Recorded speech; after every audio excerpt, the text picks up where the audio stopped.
views, reviews, and controversial discussions. At Controversiality, we are going to be reviewing this book today, Sexy But Psycho by Dr. Jessica Taylor. How the patriarchy uses women's trauma against them. So, why do I think this is a great book? I think this book does increase my confidence and my independence to not rely as much on a system that I already know doesn't really work for me. The author does acknowledge that it is a struggle. She mentions some of her difficulties with panic attacks, and her recovery has been around accessing helplines, women's organisations, her education, working with other women who have dealt with pathologisation.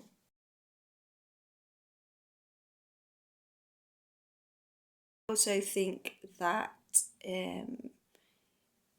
it's really difficult, the invalidation of experience, and she validates her own experience but also the experiences of other women. I do think part of my own recovery is about learning about oppression, and this book certainly discusses systematic oppression. I enjoy feminism, and this book does talk about lots of different social groups being oppressed by the system, but it specifically focuses on the experiences of women and girls being oppressed and pathologized. And it also links the system of patriarchy to the system of pathologization.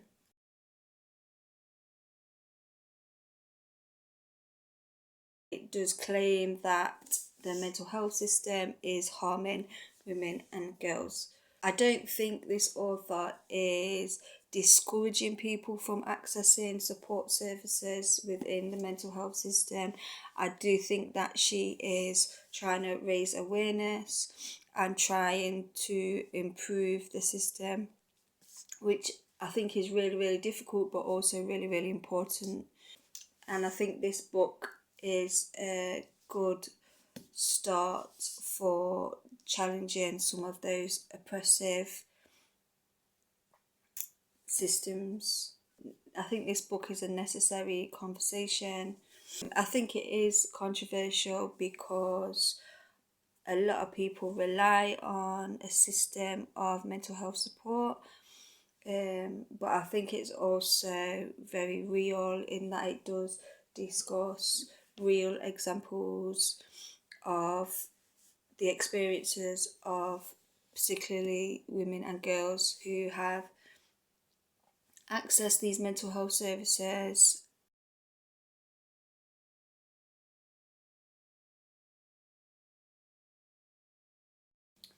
So, who is Dr. Jessica Taylor? So, having a look on her website, she was born in the 90s. She is a chartered psychologist, Sunday Times best-selling author, director of Victim Focus. She's a speaker, a researcher, a mentor, and sound healer. She studied at the Open University and completed her PhD at the University of Birmingham. She has held roles in supporting victims of violence. She explores victim blaming and is critical of screening tools and measurements. She speaks and writes about oppression, abuse, and poor practice in sexual and domestic violence theory and practice. She believes that victim blaming, misogyny, and pathologization was embedded into systems. Dr. Jessica Taylor has received an award for her contribution to psychology and feminism. She is a lesbian and is married. Since the publication of her first book, Why Women Are Blamed for Everything, Jessica Taylor has appeared in documentaries, news and discussion shows, and has since released reports and research. She also described Sexy But Psycho as a book that explores the way women and girls are pathologized and labelled as mentally ill in order to discredit them, shame them, control them, or blame them. She has released other books since this and is a traveller who enjoys spirituality, indigenous traditions, languages and beliefs, and the use of meditation, sound healing, and rituals. She has recently opened the Sound Bath Studio in May 2025. She works with the police and the government regarding trauma-informed approaches to VAWG, stalking, harassment and abuse. So VAWG is an acronym, VAWG, for Violence Against Women and Girls. I have read most of her books, and I have also completed an e-learning course on her website, Victim Focus. I don't always retain information, so it was great to read this again, specifically for this review. So let's get into some of the content in this book. Jessica Taylor does share some of her own personal experiences of reporting sexual violence and abuse and being pathologized. She talks about her experience as a student and as a professional, and also the experiences of women who have also shared. She does mention being harassed and silenced for speaking out.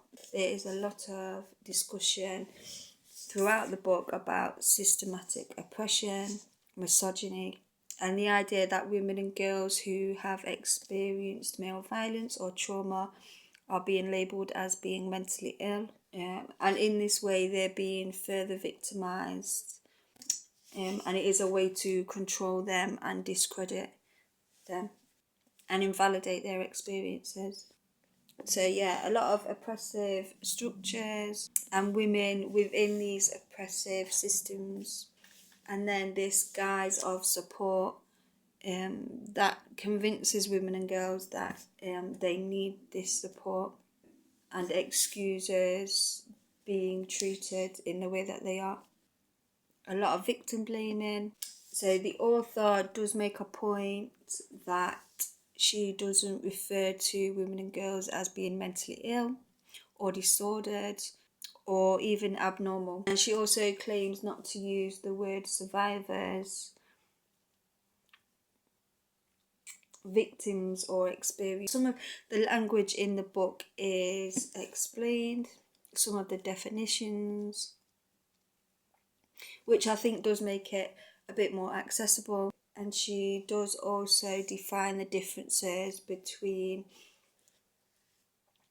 psychotherapy, psychologists and psychiatrists, which I thought was really important. So yeah, I think that's quite good for people who have spoken to these professionals and they've never really been told the difference between them. The language of mental health and my reflections of my own language of mental health difficulty. And then this kind of idea that for me labels provide a level of understanding of that difficult experience, but that label is misunderstood, or it's understood and you are pathologized. It does explore the myths of mental health, and then this idea as well of being categorized simply for not conforming to expectations. It does explain the DSM, and that the DSM and the mental health system are making a lot of money. She doesn't just discuss women and girls, she does discuss other groups of people such as gay and black people and people with disabilities and the treatment that they also receive. She talks a lot about trauma-informed approach, which is something she has worked on a lot. The idea that the trauma responses are really natural and that people do not need to be medicated. She talks a bit about ageism, specifically about teenagers.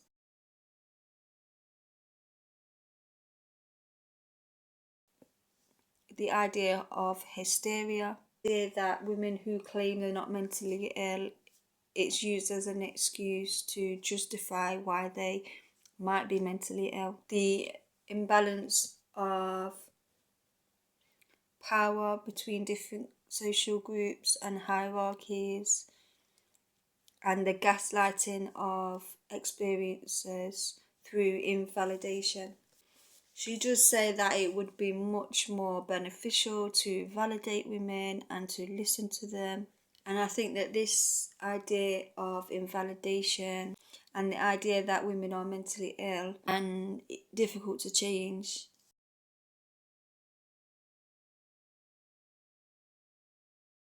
isn't just in favour of the patriarchy, but also in favour of men who convince themselves that there's nothing that they can do to help these women, including taking any responsibility for harm, allowing harm, or not being honest about the harm caused in favour of the patriarchy. And I also think that men who convince women that there is nothing that they can do in their situation doesn't just reduce their self-esteem, but almost allows them to kind of be complicit in male leadership and male coercive control. And when I say complicit, I suppose in reality what I'm doing there is colluding with the idea of victim blaming as well.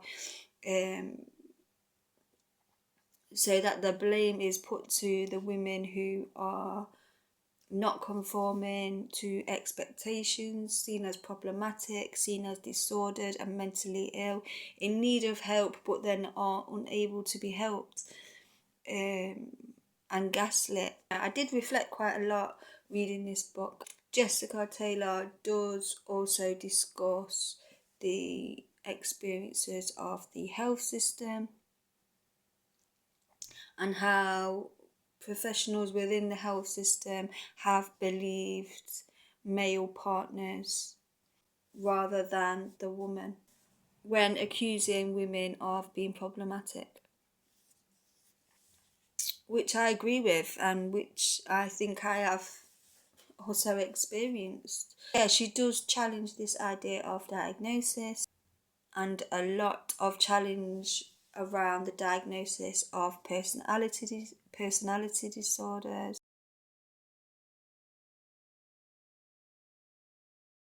and how personality is assessed.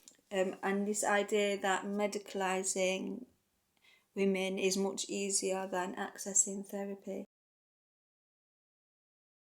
Yeah, she challenges a lot, and also this idea that the system is beneficial to professionals and institutions. She does discuss stigma and ACEs, and she challenges the idea that ACEs causes violence, and she provides an example that if the abuse of girls caused women to be violent, then there would be much more female offenders.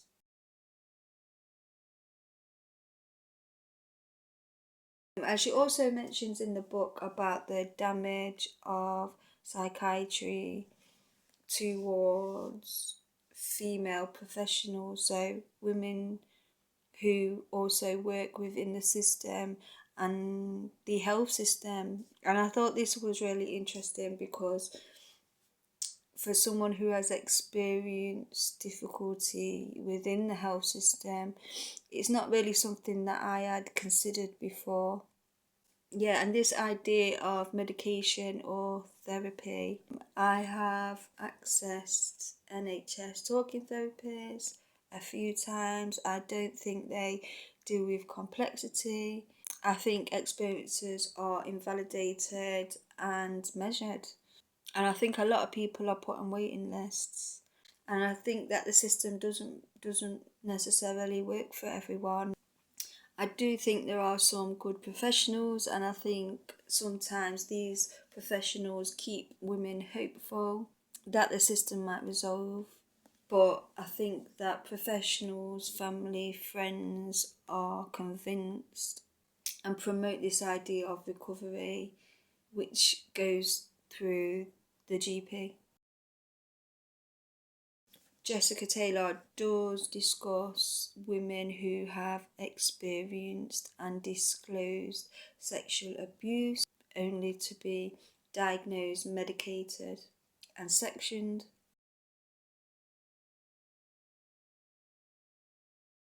And also women being told that they have false memories when they do disclose.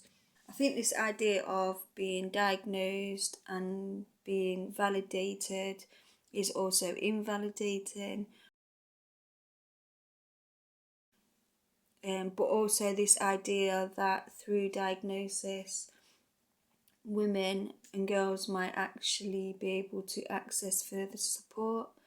And I think sometimes we see this in the education system, where obtaining a diagnosis does meet criteria for further funding, for example.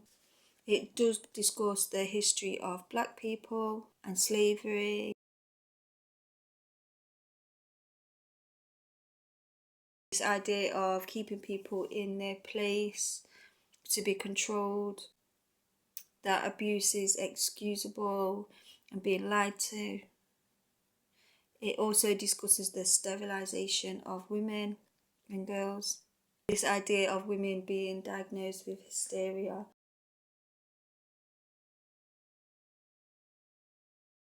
I think the language of being hysterical, it's something that I've said before, it's something that I've heard others say before, and it's not really surprising that that kind of language is spoken about even today, because hysteria was diagnosed as a mental illness up until the 1980s. She does mention diagnosing homosexuality, diagnosing people who are in poverty, and she does say that the oppression of all these people does continue today.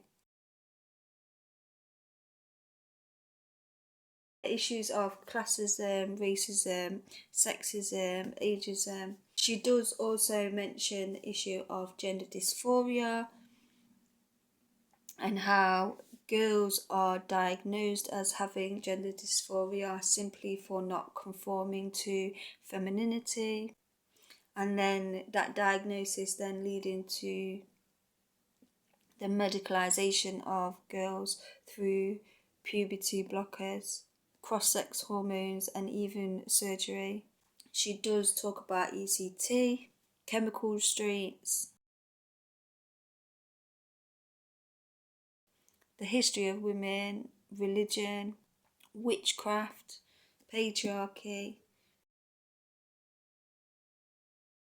And I think overall the sense that it kind of makes sense that women and girls would be convinced that they are mentally ill and persuaded and be labelled as mentally ill, rather than the idea that they are simply coping with the oppression.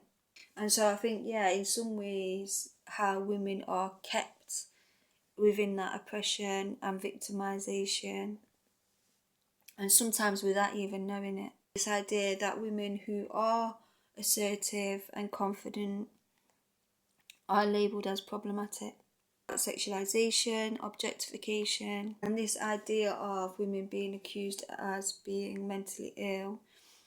And I think my own reflections on that of men in my life who have denied my own experiences of mental health and mental health difficulty.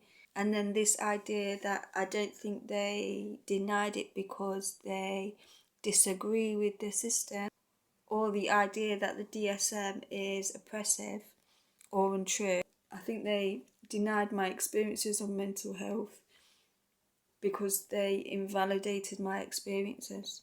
And I think something that Jessica Taylor is saying is that rather than diagnosing people and convincing people that they have a mental disorder, it would be a good approach to listen to her and validate her. She does discuss that even with significant evidence, women are being invalidated. And not just of women being invalidated, but also mothers who are blamed when their children disclose abuse. She mentions menstruation, so periods, pregnancy,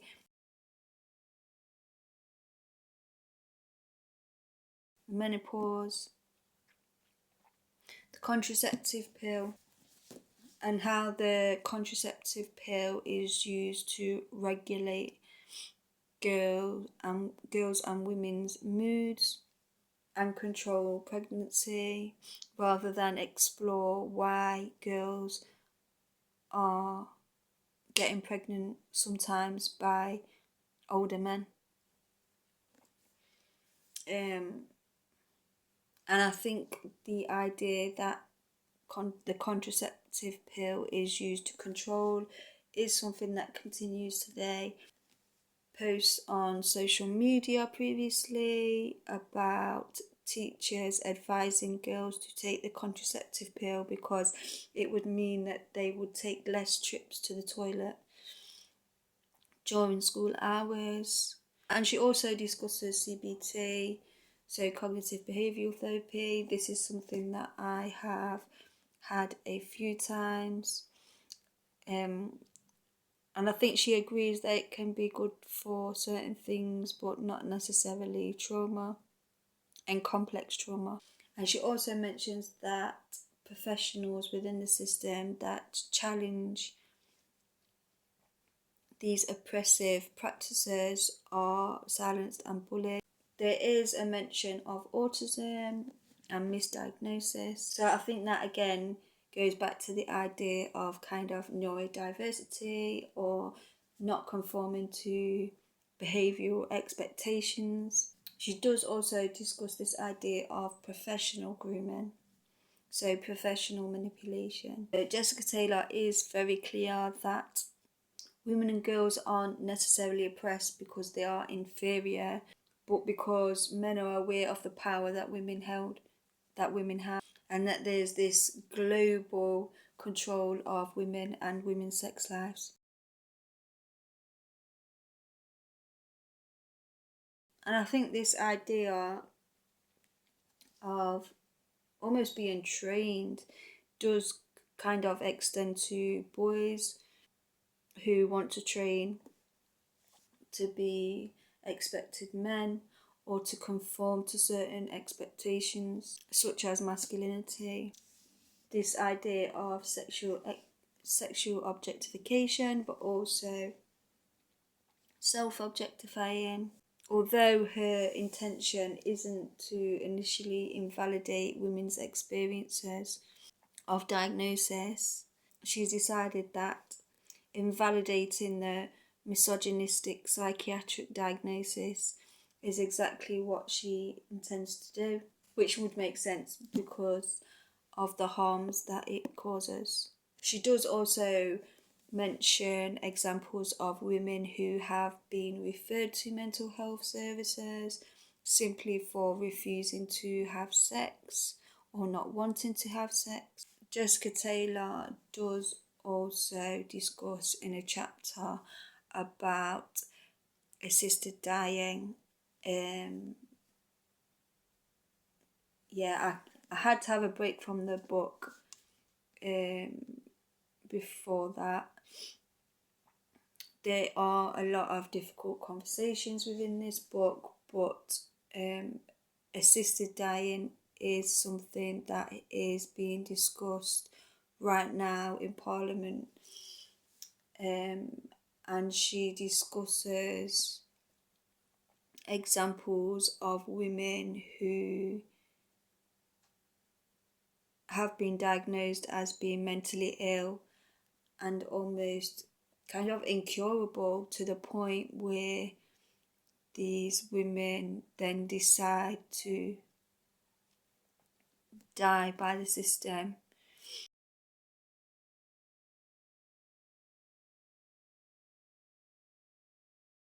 And she is very specific that mental health isn't the same as physical health. Her final chapter does offer some solutions.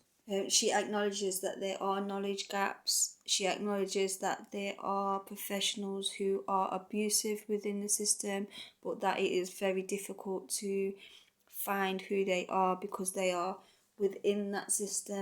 And she does propose 10 ways to challenge the pathologization of women and girls. She also proposes the idea of women having advocates, and I thought this was a really good idea, and that I think the need to dismantle these oppressive systems. This book was published in 2022. I would recommend this book, certainly to professionals within the mental health system, or anyone that is working with women and girls, or anyone that is experiencing the mental health system. I would try to keep open-minded and be prepared that there are going to be some difficult discussions throughout the book, and you may have points within the book that you do reflect on, whether that's your personal experience or professional experience. You may not agree with everything that's in this book, but I think it's a really important conversation to start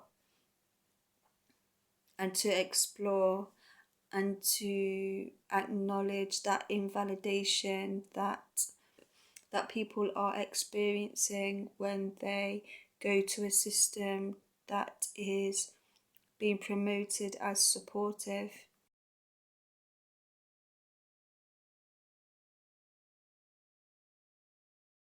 Thanks for listening to another book review. Act controversiality, views, reviews, and controversial discussions.